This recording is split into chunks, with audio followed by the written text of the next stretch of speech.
आज हम चुनावी प्रचार अभियान को देखते हुए सर्वे में पहुंचे हैं और लोगों से जानते हैं उनके विचार कि वो क्या चाहते हैं, देश को किस दिशा में ले जाना चाहते हैं। तो आइए सुनते हैं उनकी बात। पहले आप अपना परिचय दीजिए। मैं पुलिस विभाग में भर्ती हुआ था।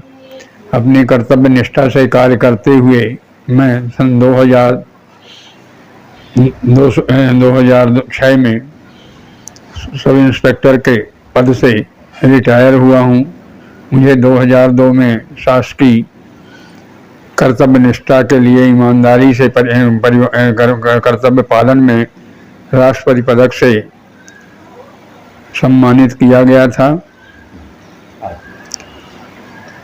मैं अपने जीवन काल में वह दौर भी देखा।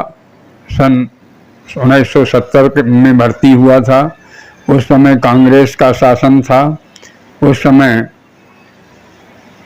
भारत काफ़ी गरीबी में से गुजर रहा था, परंतु धीरे धीरे कुछ प्रोग्रेस हुआ। उनकी विचारधाराएं उस समय थी कि देश में उन्नति हो, पर धीरे धीरे वो अपने देश के प्रति जो उनका वो होना चाहिए उसमें कमी आते आते ऐसा मौका आया कि 1975 में इमरजेंसी लगाई गई। संकटकालीन अधिकारों का प्रयोग किया गया। पर उस समय मैं विभाग में होता रहते हुए जो देशद्रोह की बात नहीं करते थे, राजद्रोह की बात नहीं करते थे, सुबह गोपनीय विभाग से एक आदेश थाने में पहुंच जाता था जिससे विवश होकर के ऐसे लोगों को भी गिरफ्तार किया जाता था बिना बताए और उन्हें जेल में भेज दिया जाता था, जिससे ये परिस्थितियां पैदा हुई कि जनमानस में उस संकट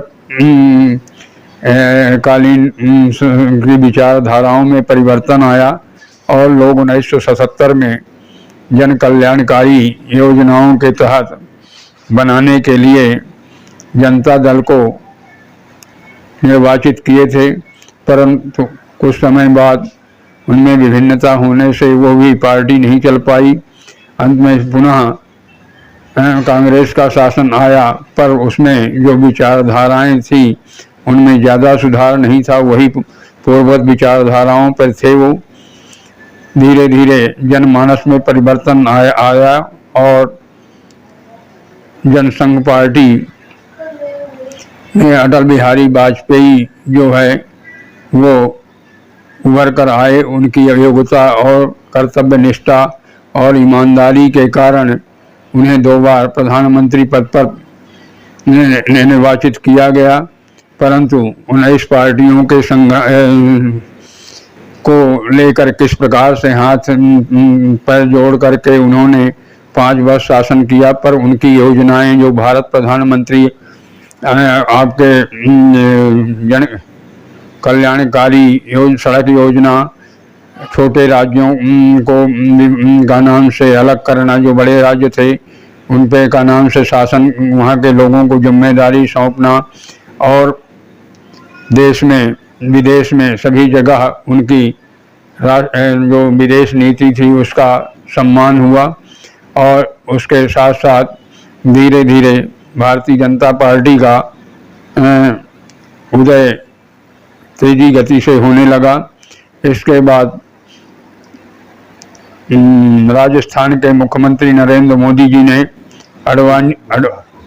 गुजरात के मोदी जी ने अपने अडवाणी जी के शासनकाल में रथ यात्रा चालू किए, जिसका निर्वहन बखूबी किया, जिससे राम मंदिर बनाने का संकल्प भी उन्होंने लिया सभी लोगों ने, भारतीय पार्टी ने। परंतु देश में कुछ ऐसे तत्व भी थे जिन्होंने विरोध करके, और वो हुआ जिसका प्रकरण उच्चतम न्यायालय में गया। वहाँ से न्यायालय के निर्णय के अनुसार रास्ता साफ हुआ। इसके बाद रास्ता साफ होने पर धीरे धीरे राम मंदिर का भी निर्माण हुआ। 370 जो कश्मीर अपना भारत का हिस्सा था उसके लिए भी उन्होंने, जो मुसलमानों ने हिंदुओं के साथ अत्याचार कर उन्हें कश्मीरी पंडितों को वहाँ से भगाया था। रोज आतंकवादी लोग वहाँ पहुंचकर कश्मीर पाकिस्तान से आकर के और आतंक फैलाते थे। उस पर धीरे धीरे नियंत्रण करने के लिए 370 भी संविधान में संशोधन करके और उसे हटाया गया। इस प्रकार से वहाँ की स्थिति जैसा कि देखने में आता है, समाचार पत्रों से कुछ सामान्य हुआ है और वहाँ आतंकवादी गतिविधियाँ कमज़ोर हुई हैं।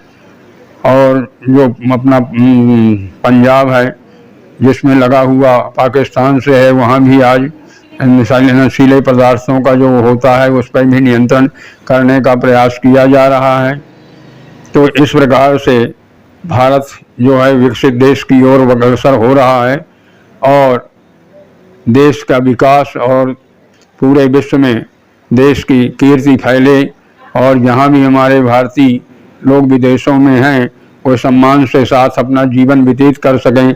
इस बात को ध्यान में रखते हुए आम जनता को ये ध्यान रखना चाहिए कि जो देश की उन्नति के लिए, राष्ट्र की उन्नति के लिए कार्य करे, उसी को ही ईमानदार नेता को चुनकर और राष्ट्र शासन के लिए भेजना उचित होगा। तो ये सुनने में कल से आ रहा है कि हमारी कॉलोनी में कांग्रेस वाले पर्ची भरा रहे हैं 1 लाख रुपए देने के लिए और 1 लाख का लालच दे रहे हैं। तो क्या जनता उस लालच में आ जाएगी? आम जनता को ये सोचना चाहिए कि जो 1 लाख प्रति महिला को देने का ये आश्वासन कांग्रेस पार्टी द्वारा दिया जा रहा है, इसका स्रोत पहले कहाँ से आए इसको बताने की उनको आवश्यकता है। और इस प्रकार जब आधी जनता को 1 लाख दिया जाएगा तो आपका जो बजट होगा उससे अधिक जो है इस प्रकार से दिया जाएगा और जो महिलाएं काम कर रही हैं वो भी अपना काम बंद कर देंगी, क्योंकि आज जैसे आपके गरीबों को कोई भूखा न मरे, मोदी सरकार जो है चावल दे रही है और ये है उनका वो है कि लोग गरीबी से उठकर विकास की ओर बढ़ें, परंतु उसका सदुपयोग नहीं हो पा रहा है और वो लोग जथा के तथा लाते हैं, चावल को बेच करके दारू पी जाते हैं, बैठे रहते हैं, कहीं काम करने नहीं जाते। जबकि आज मजदूरी जो है 300-400 रुपये प्रति व्यक्ति मिलती है, तो ये कहीं काम करें तो इनकी आर्थिक स्थिति में सुधार सकता है, अपने बच्चों को भली भांति पढ़ा सकते हैं, उच्च शिक्षा दे सकते हैं। पर इस ओर भी ध्यान सरकार को देना चाहिए कि ऐसा कुछ नियम बनाए कि प्रतिबंधित कर दे कि हर बच्चा स्कूल जाएगा और शिक्षा उसको दी जाएगी और ये लोग जो है ना जो अकर्मण्य हो रहे हैं इसी ओर भी कुछ उचित निर्देश दिए जाएं तो ज़्यादा बेहतर होगा।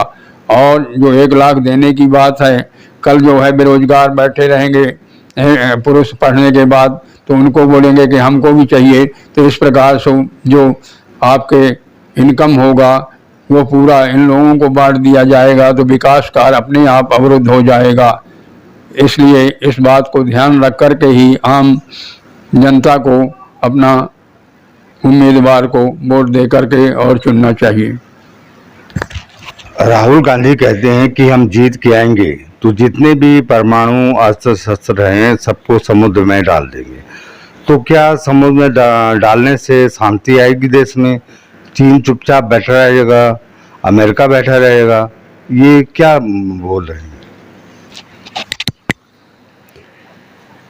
ये श्री माननीय राहुल गांधी जी का ये कहना है, जो विकास विज्ञान के दृष्टिकोण से सब अपने राष्ट्र की सुरक्षा के लिए हथियारों का निर्माण करते हैं, तो पहले इस प्रकार की विश्व में वो बनना चाहिए कि सभी लोग जब अपना हथियार निर्माण बंद कर देंगे और सब वो करने का आयुधों का उपयोग नहीं करेंगे, इस प्रकार से जब निर्णय लिया जाएगा तभी ये संभव है। जब कोई प्रत्येक विश्व में जब यह निर्णय नहीं हो पाएगा तो अकेले एक भारत के निर्णय लेने से जो बाहर अपने विरोधी देश जो हैं, जो का नाम से पाकिस्तान हुआ, चीन हुआ, जो अपनी विस्तार नीति के कारण हमारे देश की जमीन को हड़पना चाहते हैं, तो ऐसे स्थिति में और जब पुलिस बल के पास कोई हथियार नहीं रहेगा, सैनिक बल के पास कोई हथियार नहीं रहेगा, अपने सुरक्षा के लिए कोई साधन नहीं रहेंगे, तब फिर किस प्रकार देश की सुरक्षा हो पाएगी,